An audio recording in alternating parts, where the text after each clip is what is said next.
Parallel resonance circuit जो है LCR का, तो इसमें हमने 3 एलिमेंट ले लिए, रजिस्टर, इंडक्टर और कैपेसिटर, और यहाँ पे एक वोल्टेज अप्लाई कर दी हमने, AC वोल्टेज। इसको लिख दिया E = E0 sin omega t. अब क्योंकि पैरेलल सर्किट में करंट जो होते हैं वो डिफरेंट होते हैं, वोल्टेज सेम होती है, तो इसका मतलब इसमें जो करंट जा रहा है वो IL है, IC है, कैपेसिटर में, इंडक्टर में IL है, रेजिस्टेंस में IR है।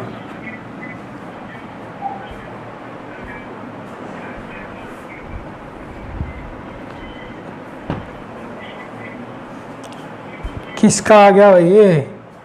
अरे किसका ओपन है?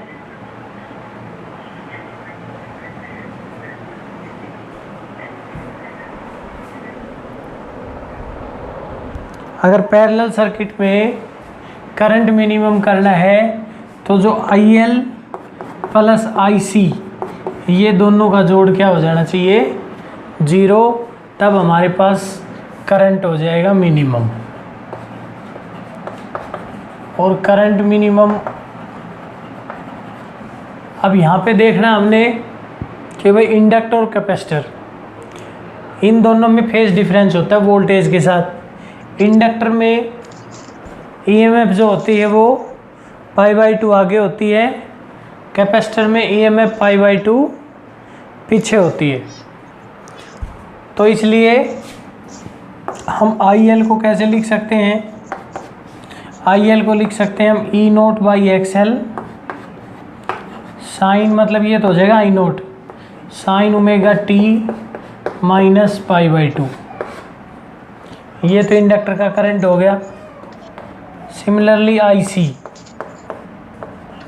I0/XC, इसमें करंट आगे होता है π/2। तो अगर EMF का फेस हमारा ओमेगा टी था तो करंट का हो जाएगा ओमेगा टी प्लस π/2 कैपेसिटर में। लेकिन इन दोनों का जोड़ जो है वो नेग्लिजिबल होना चाहिए, मिनिमम होना चाहिए।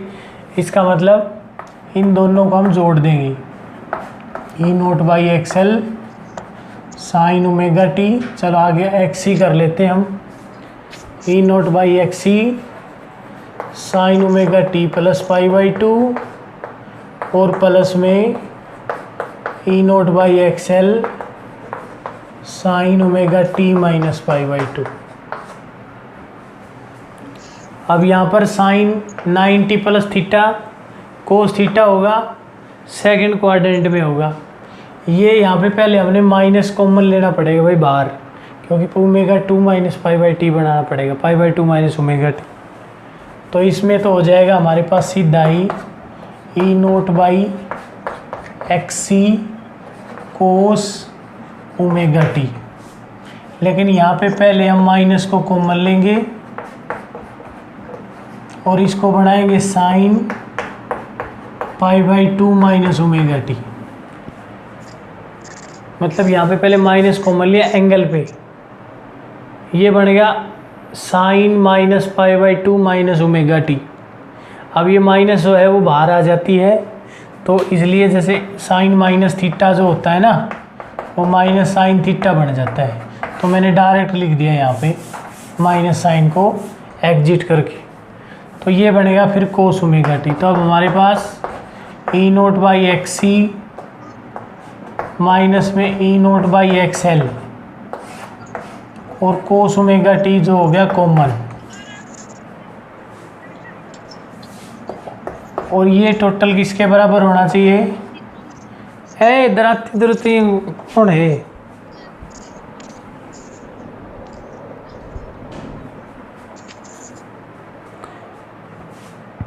जीरो करते हैं तो सीधी सी बात है, ये E0/XL जो है ये इसका जिसको बोलते हैं हम, इसका जो मैग्नीट्यूड है ना ये जीरो होना चाहिए, तब करंट जीरो हो सकता है। इसका मतलब E0 into 1/XC minus 1/XL, ये क्या हो जाना चाहिए? जीरो, इसका मतलब ये हुआ कि भाई X C is equal to XL, सीधी कंडीशन ये बन गई X C is equal to XL. अब एक्सएल होता है हमारे पास ओमेगा एल और एक्स सी होता है 1 ओमेगा सी, तो इसका मतलब omega square is equal to 1 L C, omega square 1 L C हो जाएगा। और यहाँ पे जो ये रेजोनेंस फ्रीक्वेंसी आएगी ओमेगा, ये आ जाएगी 1/√एल सी। ये है रेजोनेंस एंगुलर फ्रीक्वेंसी। और अगर फ्रीक्वेंसी निकालें तो क्योंकि ओमेगा होता है 2 पाई न्यू, इसलिए न्यू की वैल्यू हो जाएगी 1/2 पाई √एल सी। ये इसी फ्रीक्वेंसी के 3 आर्टिकल होते हैं, L C oscillation, resonance, LCR series resonance और पैरेलल रेजोनेंस। तो उसमें भी जो रेजोनेंस फ्रीक्वेंसी होती है वो 1/2 पाई √एल सी के बराबर होती है।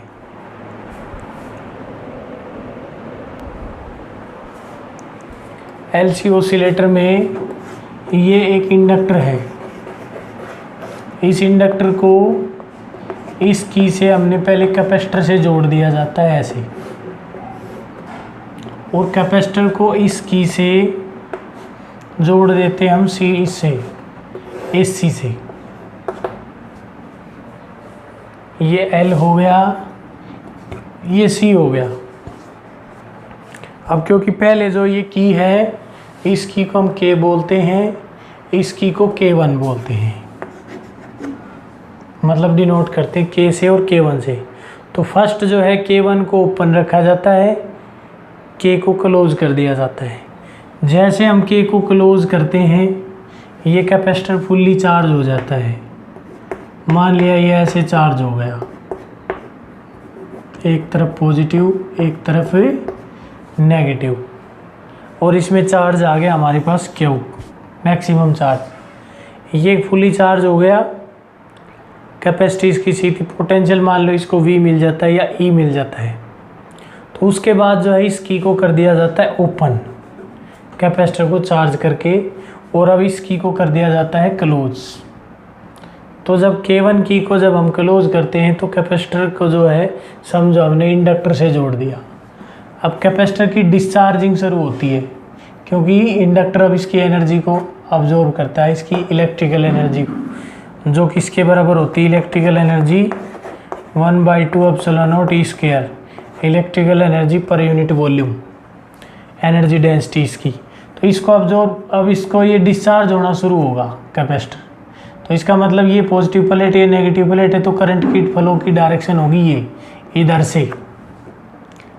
और सोलेनोइड के अकॉर्डिंग इसका मैग्नेटिक फील्ड जो है, क्योंकि इंडक्टर एक सोलेनोइड ही होता है, तो इसका मैग्नेटिक फील्ड बढ़ता चला जाएगा। इसकी मैग्नेटिक लाइंस जो है वो बढ़ती चली जाएंगी ऐसे, ये एक लाइन फिर 2 लाइन, जैसे जैसे करंट बढ़ेगा इसकी लाइंस जो है वो बढ़ती चली जाएंगी, मतलब इसकी मैग्नेटिक एनर्जी बढ़ती चली जाएगी। लेकिन क्योंकि सेल्फ इंडक्शन भी होती है, किसी सोलेनोइड में जब करंट फ्लो करता है तो सेल्फ इंडक्टेंस के कारण वो करंट के ग्रोथ का अपोज करता है। कहने का मतलब ये हुआ कि ये करंट जो है इंडक्टर में धीरे धीरे बढ़ेगा, लेकिन बढ़ेगा। अब जो है ये फुल्ली चार्ज, ये जो कैपेसिटर फुल्ली चार्ज है, धीरे धीरे डिस्चार्ज हो रहा है, लेकिन धीरे धीरे होगा due to the induced EMF of the inductor, back EMF of the inductor due to self induction. लेकिन ये डिस्चार्ज हो जाएगा कैपेसिटर फुल्ली। अब कैपेसिटर जब फुल्ली डिस्चार्ज हो जाता है तो इसकी मैग्नेटिक फील्ड जो है ना कंप्लीट हो जाए, मतलब बहुत ज़्यादा इसकी सारी इलेक्ट्रिकल एनर्जी मैग्नेटिक एनर्जी में कन्वर्ट हो जाती है। ये इसको हम EB कहेंगे, और ये होती है B²/2 mu naught, magnetic energy per unit volume. इसकी एनर्जी किस में कन्वर्ट हो गई, कैपेसिटर की मैग्नेटिक एनर्जी में। अब जो है क्योंकि करंट जो है वो चेंज होना बंद हो गया, इंक्रीज होना बंद हो गया, तो इसका मतलब इसका फ्लक्स चेंज होना बंद हो गया। अब ये इसमें फ्लक्स चेंज, करंट अगर 0 हो जाएगा, एकदम मैक्सिमम से 0 होगा, तो फ्लक्स घटेगा दूसरी डायरेक्शन में। तो दूसरी डायरेक्शन में जब करंट घटना शुरू होगा तो इसका फ्लक्स चेंज हो रहा है। अब इसका मतलब ये उसके अंदर फिर इंड्यूस्ड EMF पैदा होगी, लेकिन वो अपोजिट डायरेक्शन में होगी। अब ये इस कैपेसिटर को धीरे धीरे इस करंट को धीरे धीरे घटने देगी, इंड्यूस्ड ईएमएफ। और वो जो ईएमएफ है वो इस कैपेसिटर को चार्ज कर देगी, लेकिन अपोजिट डायरेक्शन में है, इसलिए अपोजिट डायरेक्शन में चार्ज हो जाएगा। ये प्लेट पॉजिटिव हो जाएगी और ये नेगेटिव हो जाएगी, और धीरे धीरे ये इसकी मैग्नेटिक एनर्जी ख़त्म हो जाएगी और ये सोलेनॉइड बन जाएगा। मतलब अब इसकी सारी मैग्नेटिक एनर्जी इलेक्ट्रिकल एनर्जी में कन्वर्ट होगी कैपेसिटर की में। अब दोबारा जब इसकी मैग्नेटिक एनर्जी ख़त्म हो जाएगी, करंट जीरो हो जाएगा इसका, कैपेसिटर फुल्ली चार्ज हो जाएगा। अब इस कैपेसिटर को फुल्ली चार्ज होते ही और इसकी एनर्जी ख़त्म होती ही कैपेसिटर ने जो है फिर दोबारा डिस्चार्ज होना शुरू होगा, इस डायरेक्शन से होगा अब, क्योंकि ये प्लेट पॉजिटिव होगी और ये हो गई है नेगेटिव। अब करंट इस साइड से बढ़ेगा, मतलब अपोजिट डायरेक्शन में बढ़ेगा, लेकिन इंड्यूस्ड ईएमएफ जो होती है वो उसका फिर अपोज करेगी तो धीरे धीरे बढ़ेगा। मतलब कैपेसिटर का जो चार्ज है वो धीरे धीरे डिक्रीज होगा, लेकिन डिक्रीज हो जाएगा। इसका मतलब फिर ये कैपेसिटर का चार्ज धीरे धीरे ख़त्म हो जाएगा और इसकी मैग्नेटिक एनर्जी धीरे धीरे बढ़ जाएगी, दोबारा इसका मैग्नेटिक फील्ड दोबारा बढ़ जाएगा। मतलब इसकी सारी इलेक्ट्रिकल एनर्जी किस में कन्वर्ट हो जाएगी, मैग्नेटिक एनर्जी में। जब करंट मैक्सिमम हो जाएगा, यानी कि ये कम्प्लीटली डिस्चार्ज हो जाएगा, तो फिर ये करंट दोबारा घटना शुरू होगा, क्योंकि अब बढ़ने की तो गुंजाइश नहीं है, कैपेसिटर तो डिस्चार्ज हो चुका है। अब ये करंट इधर से तो जीरो होगा, तो इसका मतलब ये धीरे धीरे घटेगा तो फिर इंड्यूस्ड ईएमएफ पैदा होगी बैक डायरेक्शन में, और वो इसको धीरे धीरे घटने देगी। लेकिन इंड्यूस्ड ईएमएफ जो पैदा होती है वो कैपेसिटर को चार्ज कर देगी ऐसे। अब ये प्लेट पॉजिटिव हो जाएगी और ये नेगेटिव हो जाएगी। इस प्रकार एक बार तो मैग्नेटिक एनर्जी इलेक्ट्रिकल एनर्जी में बदल जाती है, और एक बार इलेक्ट्रिकल एनर्जी मैग्नेटिक एनर्जी में बदल जाती है। तो एनर्जी जो होती है एक बार कैपेसिटर में एक बार इंडक्टर में, इस प्रकार इससे भी प्रोड्यूस होती है। लेकिन बार बार साइकिल होने के कारण कुछ एनर्जी जो होती है वो इन वायर्स में हीट के रूप में लॉस होती रहती है। तो इसलिए इस करंट की जो स्ट्रेंथ बनती है, जो इंडक्टर ने जो करंट प्रोड्यूस किया है, वो धीरे धीरे घटती है। मतलब ये धीरे धीरे कम हो जाएगी और ये डैम्प्ड ऑसिलेशन हो जाएगी। मतलब इलेक्ट्रिकल एनर्जी मैग्नेटिक में कन्वर्ट होती धीरे धीरे ख़त्म हो जाएगी।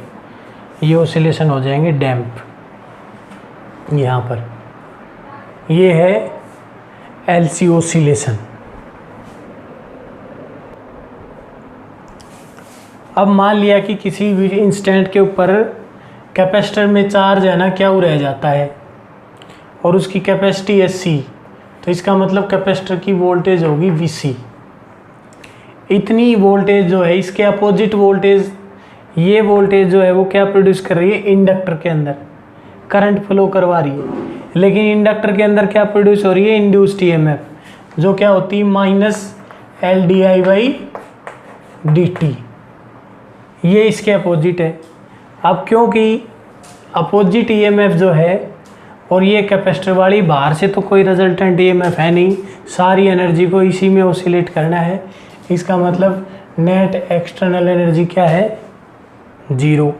तो ये एलसी ऑसिलेशन का मेन कंसेप्ट हो गया भाई, कैपेसिटर की जो पोटेंशियल है, ईएमएफ जो है वो किसके में चेंज हो रही है, इंडक्टर की ईएमएफ में, और ये इसके अपोजिट में होगी। तो अगर ये बराबर है तो रिजल्टेंट क्या होना है, जीरो होना है। तो लेकिन अब आ जाओ यहाँ पे आई के ऊपर। मान लिया आई, हमें पता है कि I is equal to d क्या बाई डी टी होता है, rate of change of current, rate of change of charge या rate of flow of charge. अगर इंडक्टर में करंट बढ़ता है तो कैपेसिटर का चार्ज घटता है। इसका मतलब आई की जगह हम ऐसे लिख सकते हैं -d/dt। इस टर्म को जब हम यहाँ पे यूज़ करेंगे तो यहाँ पर हो जाएगा q/c माइनस में L/d/dt, और I की जगह अपोजिट कर देंगे माइनस का d/dt और इज इक्वल टू 0। अब ये हो जाएगा माइनस माइनस प्लस, और चार्ज का डबल डिफ्रेंशिएशन हो जाएगा q/c प्लस में L और double differentiation of charge d/dt का स्क्वायर। एक बार डिफ्रेंशिएशन तो हो गया I, एक बार हम तो LdI/dt तो ले ही रहे हैं, लेकिन आई भी तो rate of flow of charge होता है, rate of change of charge, rate of flow of charge. तो इसका मतलब डी क्या बाई डी टी ले लिया हमने आई की जगह, लेकिन ये जो है रेट ऑफ नेगेटिव चार्ज होगा, क्योंकि करंट बढ़ेगा तो चार्ज घटेगा, तो इसलिए आई की जगह हमने माइनस डी क्या बाई डी टी लिया है। अब ये हो जाएगा 0।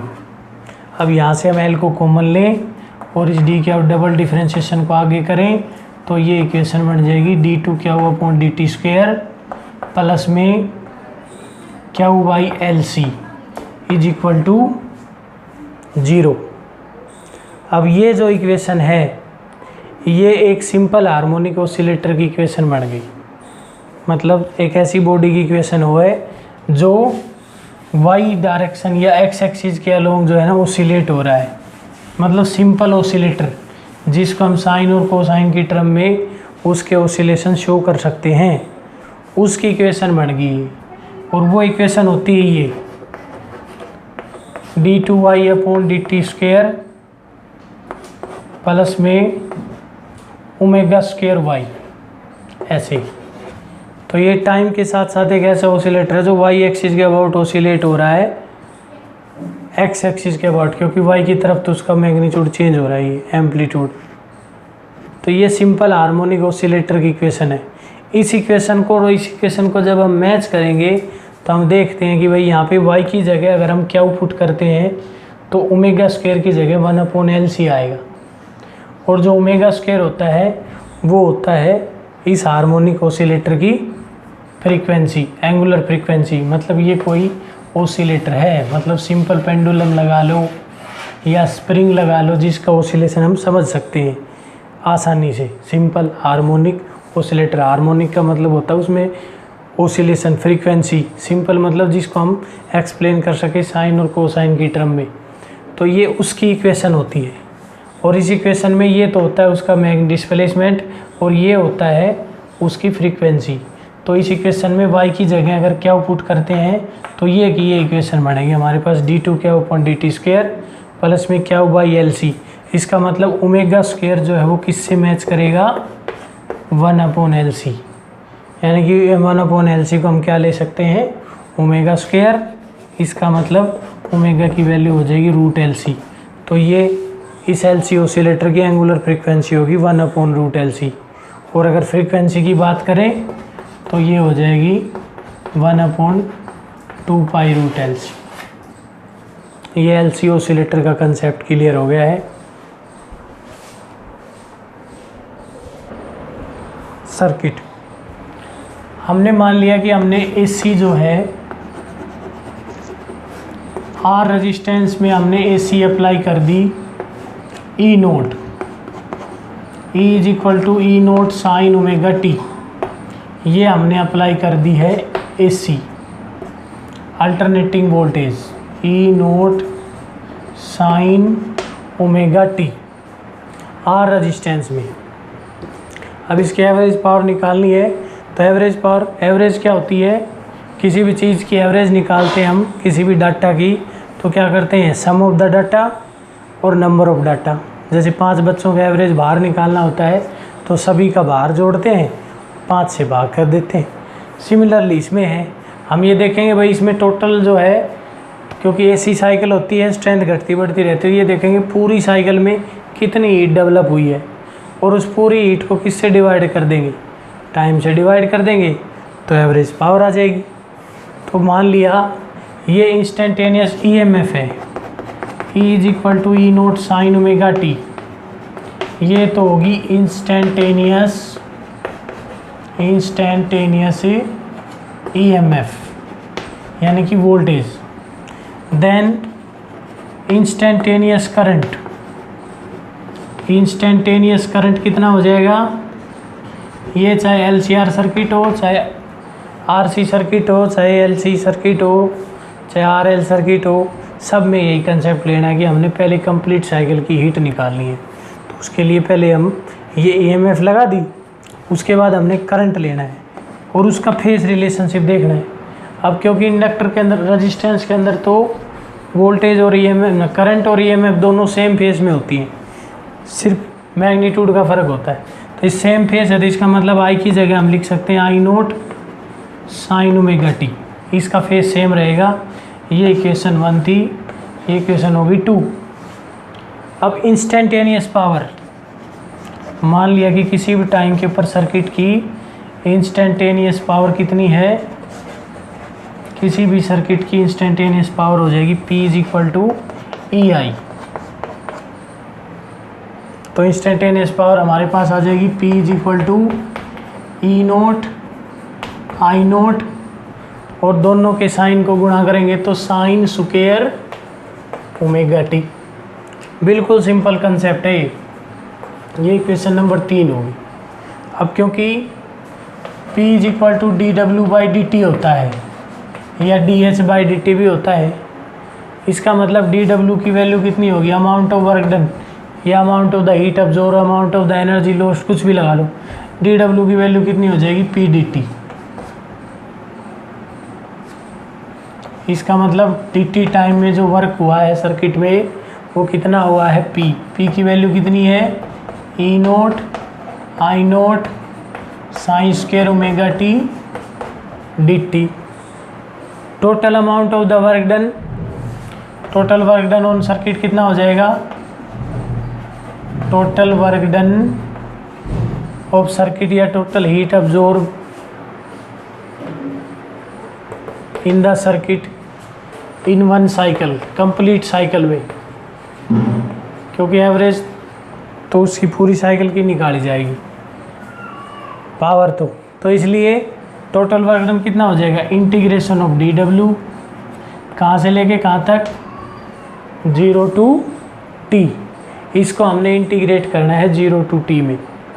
अब इंटीग्रेट कर देंगे, बिल्कुल सिंपल है, E note I naught 0 to t. अब यहाँ पे साइन स्क्वायर ओमेगा टी है, साइन स्क्वायर ओमेगा टी को इंटीग्रेट करने के लिए हम उसको 1 माइनस कोस 2 ओमेगा टी में तोड़ लेते हैं, 1 माइनस कोस 2 ओमेगा टी और सारे के बटे 2, और ये हो जाएगा d t. E note I naught sine square omega t की जगह कर दिया हमने 1 minus cos 2 omega t d t. इसका मतलब ये इंटीग्रेशन हो गया हमारे पास, ई नोट आई नोट तो कॉमन है और बटे 2 भी कॉमन है, हमारे पास इंटीग्रेशन हो जाएगा 0 टू टी। एक तो हो जाएगा डी टी का और एक हो जाएगा 0 to T cos omega T का, कोस 2 ओमेगा टी का।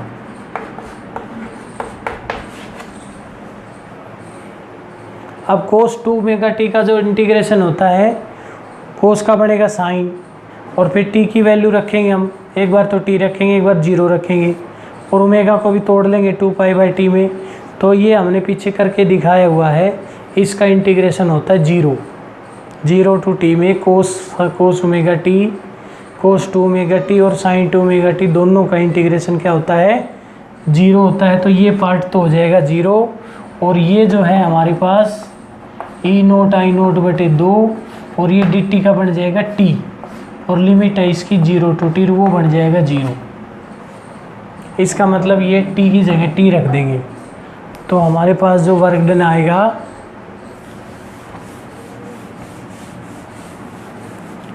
टोटल वर्क डन जो बनेगा वो कितना बन जाएगा,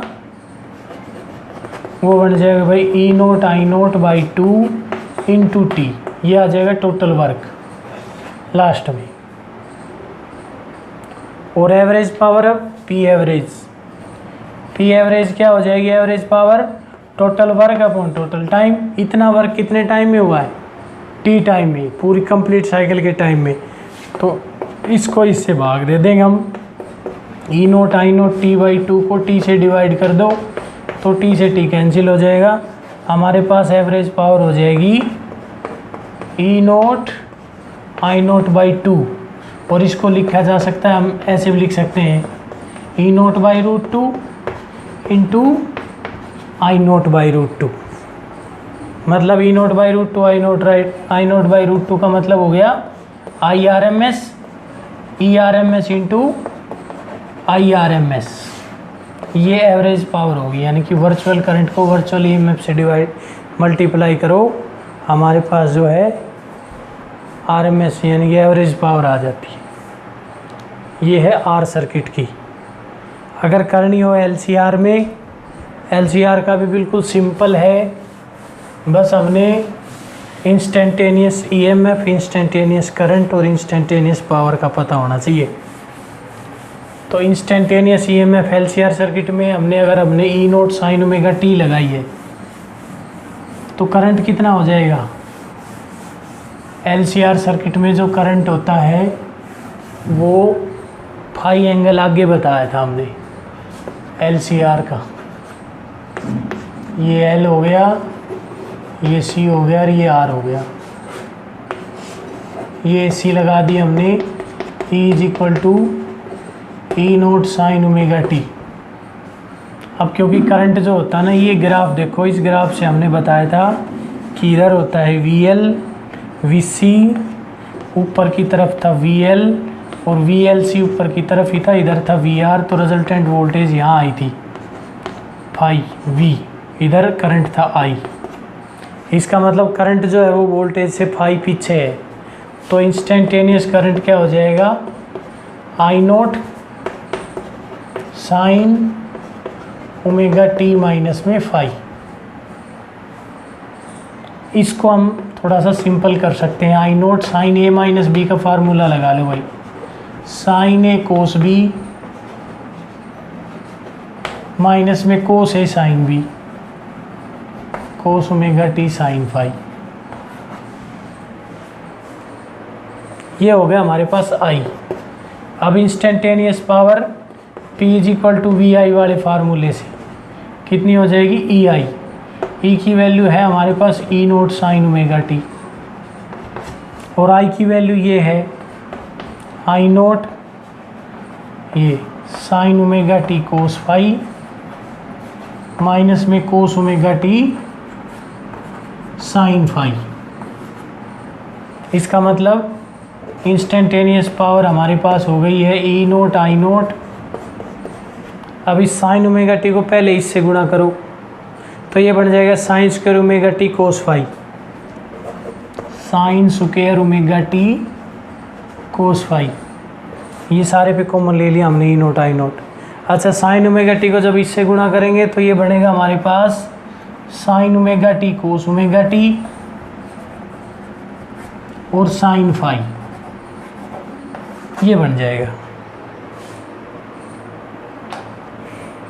अब हम जो ये 1 minus sine square omega t आया है, इसको तो तोड़ देंगे 1 माइनस कोस 2 ओमेगा t बटे 2 में, और इसको 2 से गुणा करेंगे, 2 से भाग करेंगे, ये बन जाएगा हमारे पास 2 साइन ओमेगा t। अब ये p चल रहा है तो p की वैल्यू ये आ जाएगी E naught I note into ये साइन स्क्वायर ओमेगा t है, इसको कन्वर्ट कर दिया हमने 1 माइनस कोस 2 ओमेगा t बटे 2 और सारे के इंटू है कोस फाई।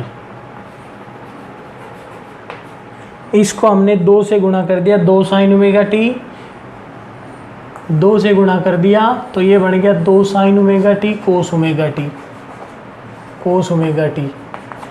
2 से भाग कर दिया और गुणा में था इसके साइन फाई। अब ये बन जाएगा 2 sine theta cos theta sine 2 theta, और इसके भी बटे 2 और ये बटे 2, ये दोनों का 2 बाहर कॉमन आ जाएगा तो ये बन जाएगा हमारे पास E नोट I नोट बटे 2 इंटू, अब ये 2 कॉमन आ गया यहाँ से भी और यहाँ से भी, तो इस कोस फाई को तो इससे मल्टीप्लाई कर लो तो ये बनेगा हमारे पास कोस फाई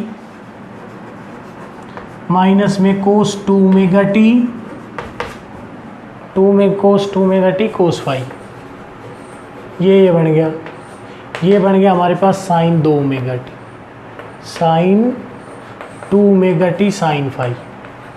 अगर ये प्रोसेस तो तुम्हारी समझ में आ गया तो ये सारा समझ में आ जाएगा। P = dw/dt, इसका मतलब dw = p dt, यानी कि ये इंस्टेंटेनियस वर्क हो गया। अब हमने टोटल वर्क अगर निकालना है या टोटल हीट निकालनी है तो 0 से t इस dw को इंटीग्रेट करो।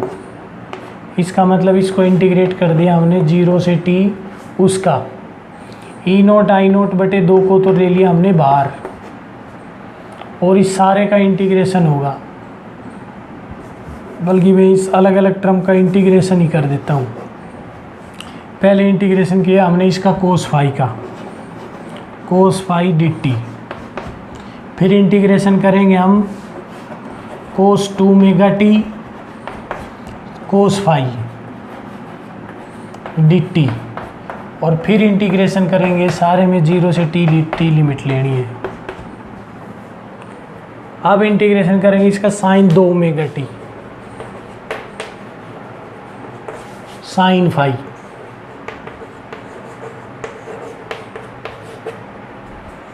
इसमें हमने क्या करना है कि E note I note by 2, इसमें कोस फाई ये तो कांस्टेंट है, इंटीग्रेशन ओनली डी टी।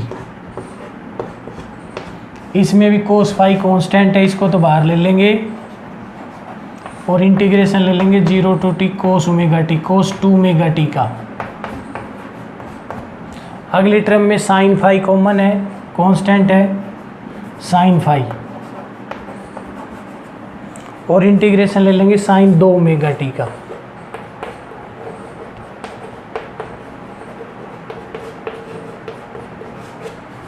अब क्योंकि साइन 2 ओमेगा टी का इंटीग्रेशन और कोस 2 ओमेगा टी का इंटीग्रेशन होता है 0, तो ये दोनों टर्म 0 हो जाएंगी, इसका बन जाएगा टी। तो हमारे पास E note I note by 2 cos phi, और इस टर्म का आएगा सिर्फ टी माइनस 0, बाकी पीछे 0 रहेगा। दोनों टर्म्स का, इसका भी 0 हो जाएगा, उसका भी 0 हो जाएगा। हम मतलब ये हो गया हमारे पास अब डब्ल्यू की value E note I note by 2 into cos phi into T. ये हो गया वर्क डन टोटल साइकिल का। कंप्लीट साइकिल का जो वर्क डन आया है वो आ गया E note I note by T I note by 2 cos phi into T. अगर एवरेज पावर निकालनी है तो इसको किससे डिवाइड कर दें, टी से। तो एवरेज पावर आ जाएगी E note I note by 2 cos phi, और इसको टी से डिवाइड कर दो तो टी से टी कट जाएगा। तो इसका मतलब एवरेज पावर हमारे पास ये होगी है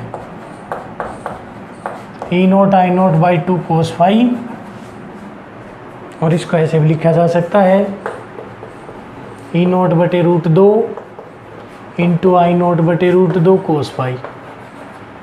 ये हो जाएगा आई आर एम एस, ये हो जाएगा E R M S cos phi. ये एल सी आर सर्किट की एवरेज पावर आ गई है।